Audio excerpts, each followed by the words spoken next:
तो इस फिल्म की शुरुआत में बताया जाता है कि 1980 में माजानंग सिटी के करीब काफी सारे डाकुओं और लुटेरों का मर्डर कर दिया गया था। किसने और कैसे, ये एक मिस्ट्री थी। इस शहर के लुटेरों के दो ग्रुप्स थे, जिनमें से एक थे सुगाली। ये बहुत बेरहम थे और अजीब बात ये थी कि इनको मारना भी पॉसिबल नहीं था। लोगों में मशहूर था कि इनके अंदर या तो कोई जादुई ताकत है या फिर ये लोग खुद काला जादू करते हैं, जिसकी वजह से गोली या चाकू से आम तरीके से इनकी जान लेना पॉसिबल नहीं है। खैर, इस सब के बाद मूवी के पहले सीन में हम डेनांग नाम की एक आदमी को देखते हैं। 1984 का वक्त है। डेनांग सुगाली लुटेरों की लाशों को दफन करवा रहा है, यानी इन लुटेरों को मरवा दिया गया है। इन्हीं लाशों में एक जेरॉड की भी लाश थी, जिसने एकदम से आंखें खोल ली, यानी वो अभी जिंदा था। डेनांग उसके पास आकर उससे कहता है कि मैं जान गया हूँ, तुम कोई इंसान नहीं, तुम्हारे अंदर ब्लैक पावर्स हैं। ये बात उसे जेरॉड की किताब से पता चली थी,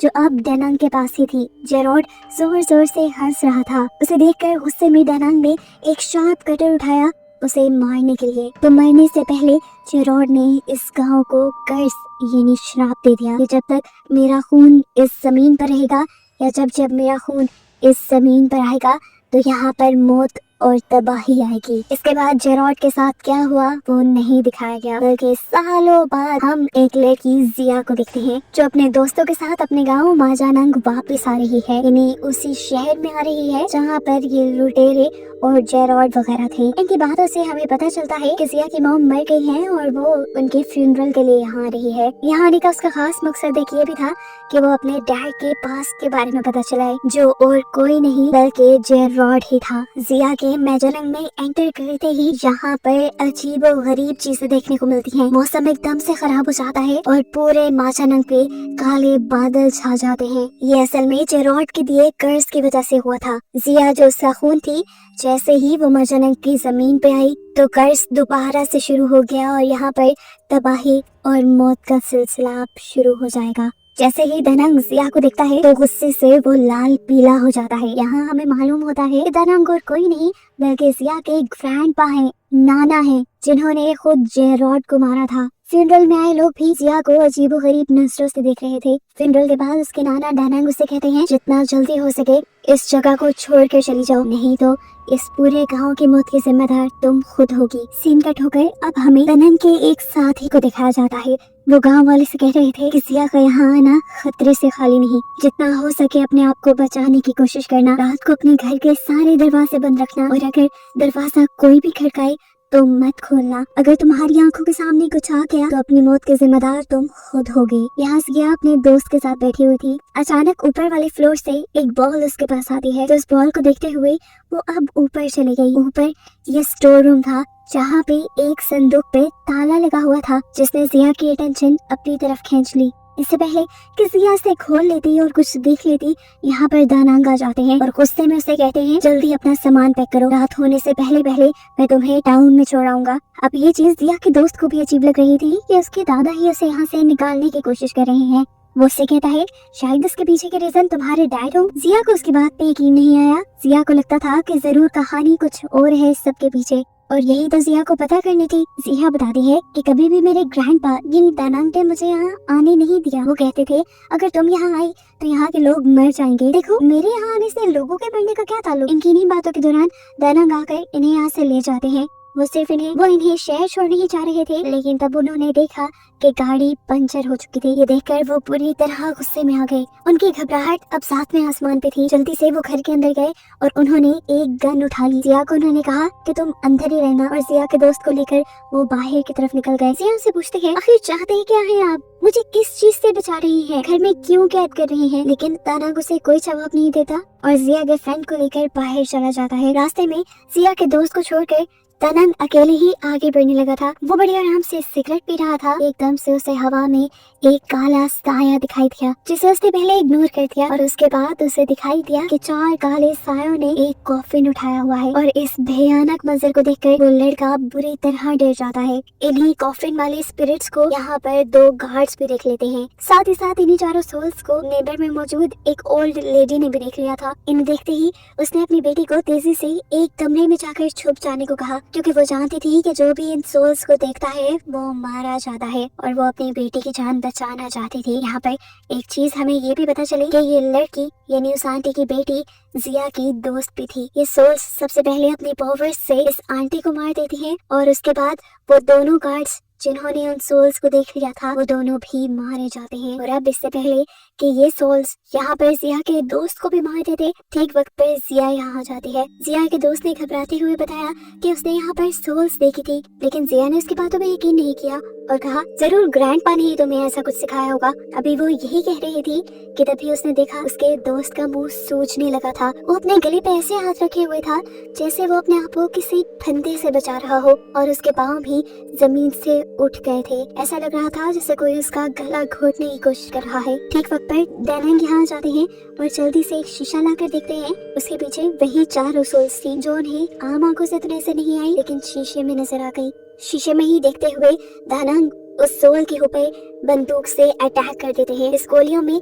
बारूद की जगह नमक था और नमक से सोल्स दूर भागा करती थी। इसी नमक की वजह से उन्होंने जिया के दोस्त को छोड़ दिया और ये लोग अब आगे की तरफ भागे। जिया को समझ नहीं आ रहा था कि यहाँ पे ये सब चल क्या रहा है। वो दानंग से सवाल करती है कि आखिर ये सब क्या है, लेकिन दानंग उसके सवाल का कोई जवाब नहीं देते और आगे की तरफ चलते रहते हैं। अपने पास मौजूद शीशे की मदद से ही दानंग अपने सामने आने वाली सोल्स को देख पा रहे थे। इतने में ही पीछे से आकर दोबारा जिया के दोस्त को इन सोल्स ने घेर लिया। वो उसको यहाँ पर मार देते उससे दोबारा बचा लिया। ये लोग अब आगे की तरफ चल रहे थे कि अचानक दानंग इनकी नजरों से ओझल हो गई और ये दोनों पीछे रह गए। अब ये जानते थे कि वो सोल जरूर आकर उसको मार देगी। जल्दी जल्दी में जिया उसे लेकर अपनी दोस्त के घर छुप गई। इसकी मॉम ने भी उन सोल्स को देख लिया था और उन सोल्स ने उसकी मॉम को मार दिया। अंदर जाने पर इन्हें वहाँ कोई नजर नहीं आया सिवाय उसकी मरी हुई मॉम के। उसे देखकर ये दोनों ही डर गए। जिया के दोस्त ने कैबिन खड़काकर उसे अपनी तरफ बुलाने की भी कोशिश की,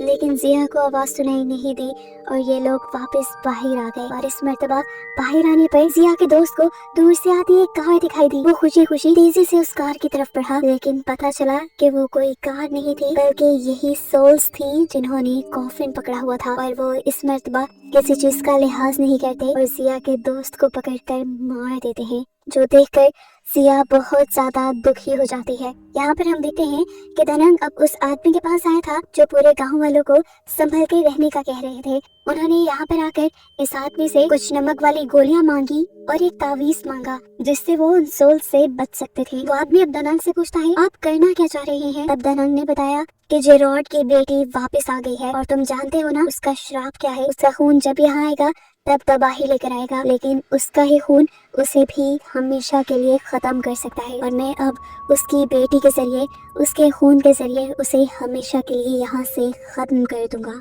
और इस गांव को उसके दिए कर्ज से बचा लूंगा। सीन कट होकर हमें दिखाया जाता है कि जिया को कोई आदमी किडनैप कर चुका है। इसका नाम है यांतो और किसी वक्त में ये दानंग के साथ काम किया करता था लुटेरों को मारने का। यहाँ वो आदमी जिया के गले में वही तावीज देखता है जो उसे बुरी सोल से बचा सकता था। वो जान गया था जरूर उसे दानंग ने दिया होगा। जिया पूछती है ये किस काम के लिए है। अभियान तो उसे बताता है कि ये उस कर्ज से बचने के लिए है जो तुम्हारे डैड ने इस पूरे गांव को दिया था। जिया समझ गई कि ये आदमी सब कुछ जानता है उसके डैड और उसके ग्रैंडपा के बारे में। उससे पूछती है आखिर मेरे डैड के साथ क्या हुआ था। तब अभियान तो बताता है कि असल में तुम्हारे डैड को दानंग ने गला काट के मार दिया था, लेकिन जेरोड के जिस्म के हिस्से अलग अलग होने के बावजूद भी जेरोड आज तक जिंदा है क्योंकि वो कभी मर नहीं सकता। उसके अंदर ब्लैक पावर्स है। ये बात सारे जानते थे कि जेरोड को कोई मार नहीं सकता, फिर भी दानंग ने उसका गला काट दिया और इसके पहले ही तुम्हारे डैड ने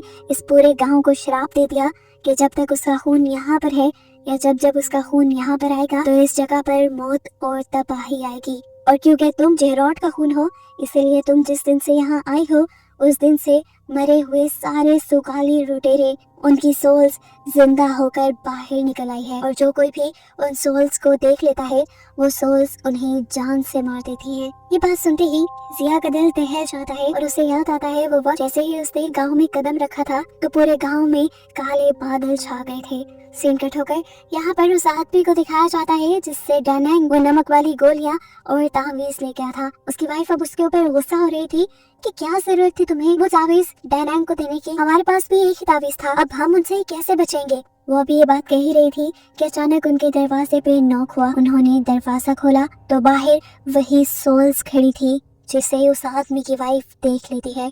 आदमी तो उनको नहीं देखता, लेकिन अब वो सोल्स अंदर आकर उसकी वाइफ को मारने की कोशिश करती है। ये आदमी अपनी वाइफ को बचाने के लिए अपनी जान की बाजी लगा देता है, लेकिन कुछ नहीं होता क्योंकि अब उसकी वाइफ के साथ साथ वो खुद भी इन सोल्स के हाथों मारा गया था। सीन कट होकर दोबारा हमें जिया और यांतो को दिखाया जाता है। जिया यांतो से पूछती है, क्या मेरा डैड आज तक जिंदा है?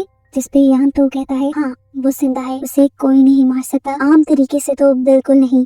बहुत से लोग उसे खत्म करना चाहते थे, यहाँ तक कि दानांग भी। दानांग ने तो उसको खत्म करके उसके जिस्म के हिस्सों को अलग अलग जगह पर दफन कर दिया, लेकिन फिर भी आज तक उसका साया इसी गांव में है। यहाँ पर वो एक और कड़वी सच्चाई जिया को ये भी बताता है कि तुम्हारे डैड को कोई भी नहीं मार सकता सिवाय तुम्हारा खून, और तुम ही अपने डैड को मार सकती हो और इस गांव को कर्ज से आजाद करवा सकती हो, और ऐसा भी तुम्हारे डैड के कर्ज की वजह से है। जिया उससे पूछती है, मैं ये सब कैसे करूंगी? तभी आदमी बताता है कि तुम्हें अपने डैड की बॉडी और उनके सर को ढूंढना है। उसको एक साथ मिलाने के बाद जेरोड की सोल भी उसमें वापस आ जाएगी। जैसे ही उसकी सोल उसके अंदर वापस आएगी, तुम्हें फिर अपना खून अपने हथियार के ऊपर, एक कुल्हाड़े के ऊपर लगा देना है, और फिर उससे तुम अपने डैड को यानी जेरोड को मार पाओगी, जिसके बाद ही उसका कर्ज खत्म होगा। याद में बताता है, असल में तुम भी दानांग की इसी प्लानिंग का हिस्सा हो। दानांग तुम्हें यहाँ सिर्फ तुम्हारे डैड को खत्म करने के लिए लाया है। जिया के ख्याल में वो तो खुद यहाँ आई थी, लेकिन ऐसा नहीं था। ये सब दानांग की एक चाल थी। जिया को अभी तक ये लग रहा था कि उसके ग्रैंडपा गांव वालों के लिए लड़ रहे हैं, लेकिन याद में उसकी ये भी खुशफहमी दूर कर देता है और बताता है कि पहले भी सुगाली लुटेरों को उसने लूट मार मचाने दी और गांव वाले लूट गए। जिसके बाद जब उसने सुगालिस को मारा और ये कर्ज आ गया, तो उसने जेरोड के दांतों से 3 तावीज बनाए, जिससे वो खुद, तुम और उसका एक चेला उस कर्ज से बच सकता है। बाकी पूरे गांव वाले उस कर्ज का शिकार हैं। हालांकि वो चाहता तो पूरे गांव वालों को भी उस कर्ज से निकाल सकता था। ये सारी बातें सुनकर जिया यांतो से कहती है, अच्छा ठीक है, मैं भी चलती हूँ, अब मैं ही इन गांव वालों को बचा सकती हूँ। जिसे देखकर यांतो कहता है, नहीं, तुम गांव वालों को नहीं बचाओगी, हम सारे बुरे हैं और हम सारे गांव वाले मरना ही डिजर्व करते हैं। ये कहते ही उसने जिया के ऊपर भी गन पॉइंट कर दी ताकि जिया मर जाए और ये कर्ज कभी खत्म ना हो। इससे पहले कि उसकी गन शॉट से जिया मर जाती, जिया अपनी टांग मारकर चेयर को नीचे कर देती है और निशाना चूक जाता है। गन शॉट की आवाज सुनकर दानांग भी यहाँ आ चुका था जिया को बचाने के लिए। वो यहाँ यांतो से लड़ने लग जाता है और उसके बाद जिया को लेकर यहाँ से निकल जाता है। यहाँ पर जिया उसे कहती है, मैं अब आप पे बिलीव नहीं करती, मुझे आपसे नफरत हो रही है क्योंकि ये सारा श्राप आपका दिया हुआ है। उसकी ये बात सुनते ही उसके ग्रैंडपा यानी दानांग फौरन उसका हाथ पकड़ते हैं और उसके हाथ पे एक बड़ा सा कट लगा देते हैं और उसके हाथ से निकलते खून से वो एक कुल्हाड़े को रंग लेते हैं। जिसके बाद वो ये कुल्हाड़ा जिया को पकड़ा कर कहते हैं, अब इसी के जरिए तुम अपने डैड को मार सकते हो। जिया ये काम करने से साफ इनकार कर देती है क्योंकि उसे उसके डैड से बहुत ज्यादा प्यार था। अब वो जब ये भी जान गई थी कि उसके डैड इतने बुरे नहीं है और वो 10 साल बाद अपने डैड से मिलने वाली थी, तो वो अपने डैड को मारना नहीं चाहती थी। उसकी बात सुनकर दानांग कहता है, ठीक है, तुम नहीं मारोगी तो मैं मार दूंगा। उसे मारने के लिए सिर्फ तुम्हारे खून की जरूरत थी जो मुझे मिल गया है और मैं अब उसे मार डालूंगा।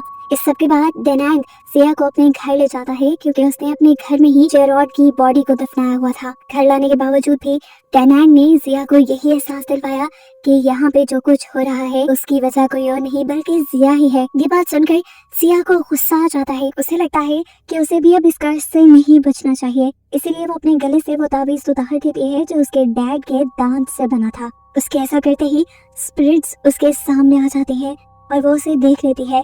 इससे पहले कि स्पिरिट की सोल्स उसे मार देती, दानांग उसे यहाँ आकर उसे बचा लेती है। उसे घर के अंदर लाने के बाद दानांग घर के पिछले हिस्से में खुदाई करने लगे जहाँ पर उसने जेरोड के जिस्म के हिस्से दफनाए हुए थे। यहाँ पर जैसे ही दानांग जेरोड की बॉडी और सर को आपस में जोड़ने लगता है, पीछे से यांतो आ जाता है उसे ऐसा करने से रोकने के लिए। यहाँ उनके दरमियान लड़ाई चलने लग जाती है, जबकि दोबारा हम देखते हैं कि जिया बाहर जा चुकी थी और यहाँ जिया के डैड की सोल ही यानी जेरोड की सोल ही उसे मारने आ जाती है। जिया ने उसे देखकर पहचान लिया और उसे कहा, ठीक है डैड, आप मुझे मार सकते हैं। इससे पहले कि उसके डैड उसे मार देते, यहाँ जिस्म के पूरा होने पर जेरोड की सोल उसके जिस्म में वापस आ जाती है और जेरोड इंसानी रूप में जिंदा हो जाता है। उसकी आंखें खुलने पर उसकी आंखें किसी बिल्ली की तरह चमक रही थी जो कि साइन था ब्लैक पावर्स का। जिंदा होते ही जेरॉड यहाँ एक यांतो को देखता है और सबसे पहले यांतो को ही मार देता है। हालांकि यांतो तो उसे जिंदा होते देखते ही माफी मांगने लगा था उससे। यहाँ पर दानांग भी अब उसके जिंदा होते ही उससे माफी मांगने लगा। यहाँ पर वो कन्फेस करता है कि हाँ, मैंने तुम्हारे साथ बुरा किया, तुम एक लुटेरे थे और तुम्हें पहले इतना काला जादू नहीं आता था। मैंने ही तुम्हें ये सब सीखने को कहा और जब तुम्हारी पावर्स बहुत ज्यादा बढ़ गई तब मैंने तुम्हें मरवा दिया। जेरॉड इससे पूछता है क्यों, आखिर क्यों? ये कहकर वो उसे मारने ही वाला था, लेकिन तब दानांग ने उसे बताया कि असल में मुझे भी ऐसा करने के लिए किसी ने कहा था। ये सब सुनने के बावजूद भी जेरॉड को दानांग पे बिल्कुल रहम नहीं आ रहा था। वो उसे मारने ही वाले थे, लेकिन ठीक वक्त पर जिया यहाँ आ गई। जिया ने अपने डैड को गले लगा लिया और वो उसे रोकने लगी। डैड इन सबको नहीं मारे, इनका कोई कसूर नहीं। लेकिन अब जेरॉड अपनी बेटी के कहने पे भी ये सब नहीं रोकने वाला था। उसने अपनी बेटी से कहा कि जब तक मैं इस पूरे गांव को खत्म ना कर दूं तब तक मेरी सोल को आराम नहीं मिलेगा। जब जिया को ये महसूस हो जाता है कि उसके डैड ताकत के नशे में चूर हो चुके हैं तो उसे तबाही रोकने का कोई और रास्ता नजर नहीं आता। वो अपने खून से कुल्हाड़ी को सनकर पीछे से अपने डैड के ऊपर हमला करके उन्हें खत्म कर देती है। यहाँ पर अब जेरॉड मर चुका था। जिया उठी और दानांग को उठाकर यहाँ से ले जाने लगी, क्योंकि वो समझ गई थी दानांग बुरा नहीं है, उसने तो किसी और के कहने पे ये सब कुछ किया था। ये लोग इससे पहले कि यहाँ से बाहर चले जाते, यहाँ पर जिया की वो दोस्त आ गई जिसकी मॉम अभी मरी थी। उसने लोगों की सारी बातें सुन ली थी कि ये सारा कर्ज जिया की वजह से वापस आया है और जिया की वजह से ही उसकी मॉम मारी गई। इसी गुस्से में वो जिया को शूट कर देती है। ये देखकर दानांग को गुस्सा आता है और दानांग उस लड़की को भी मार देते हैं। दानांग और उस लड़की के मरने के बाद जिया अपनी आखिरी सांसें गिन रही थी, तभी उसे